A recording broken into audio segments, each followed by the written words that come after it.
Pas op vir die survivor hoofwerkwoorde. Hierdie hoofwerkwoorde lyk onskuldig, maar hulle speel 'n dubbele spel. Vandag is hulle oorganklik, môre onoorganklik. En soos die beste survivor skurke, pas hulle hul strategie aan volgens die situasie. In ons vorige insetsel het ons eet as voorbeeld gebruik. Dit is onoorganklik in die mense eet, maar oorganklik in die mense eet appels.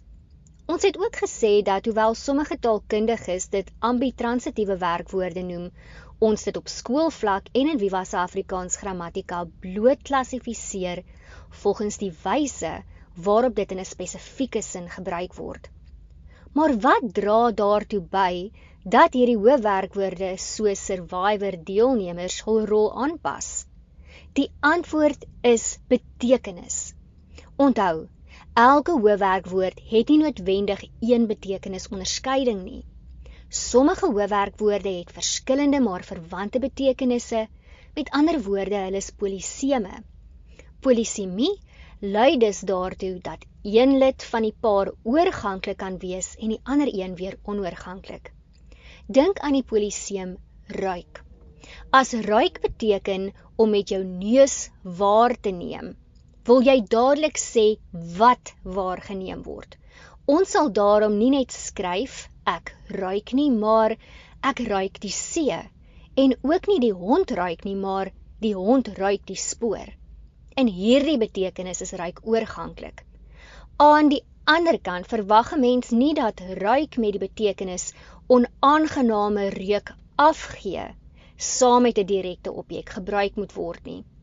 Ons sal sê, die vrot vleis ruik. Met ander woorde, die vrot vleis gee 'n onaangename reuk af, waar ruik weer onoorganklik is. Homonimie is 'n ander rede waarom bepaalde hoofwerkwoorde beide oorganklik en onoorganklik gebruik kan word. By homonimie gaan dit oor woorde wat toevallig presies dieselfde klink en gespel word, maar totaal verskillende betekenisse het. Hulle is nie verwant soos by polisemie nie. Homonimie kan daartoe lei dat een lid van die paar oorganklik kan wees en die ander een weer onoorganklik. Dink aan die homoniem sweer. Wanneer sweer die betekenis ontsteek wees kommunikeer, skep dit nie die verwagting dat 'n direkte objek saam met dit gebruik moet word nie. Soos in die wond sweer, die wond is ontsteek. Indien sweer egter 'n plegtige belofte beteken, verwag 'n mens dat daar aangedui word wat gesweer word. Soos in, ek sweer dat die artikel deur 'n skoolkind geskryf is, waar 'n bysin ingelei deur dat die direkte objek is. So in, ek sweer dat die artikel deur 'n skoolkind geskryf is daardie dat die artikel deur 'n skoolkind geskryf is, dan die bysin, wat as 'n direkte objek gebruik word. En in hierdie opsig is sweer dan oorganklik. Die manier waarop jy 'n sin bou, kan ook 'n onoorganklike hoofwerkwoord dwing om oorganklik te word.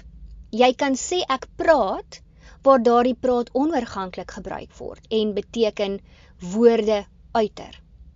Maar die oomblik wat jy doof byvoeg as 'n element wat half 'n eindtoestand benoem, kan daardie eindtoestand nie in die lug hang nie. Dit moet aan 'n entiteit gekoppel word. Daarom voeg ons 'n direkte objek soos my in. Ek praat my doof, in plaas van net, ek praat doof.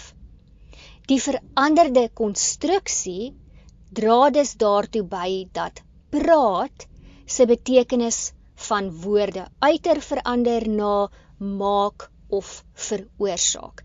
Ek praat so baie dat ek veroorsaak dat ek doof word. En nou is praat weer oorganklik. Vandag se taalinsetsel wys net vir ons dat 'n werkwoord nie op 'n vaste eiland in net een kategorie vasgevang is nie. Soos 'n survivor deelnemer pas dit sy rol aan volgens die betekenis wat dit kommunikeer. Soms werk dit saam met 'n direkte objek in 'n sterk alliansie en soms funksioneer dit weer alleen.